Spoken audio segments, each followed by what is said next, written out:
শুভ সকাল বন্ধুরা,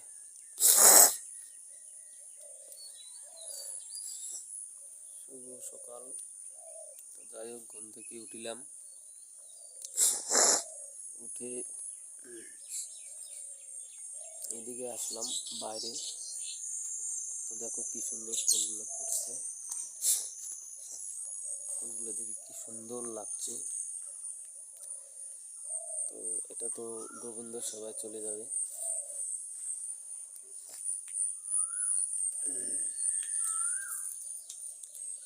কি সুন্দর ফুল,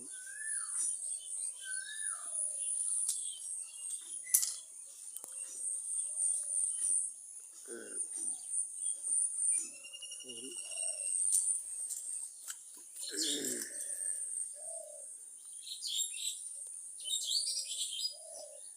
এই যে আমাদের ফুল বাগান, এই ফুল দিয়ে আমাদের গোবিন্দ সেবা হয়, গোবিন্দ পূজা হয়।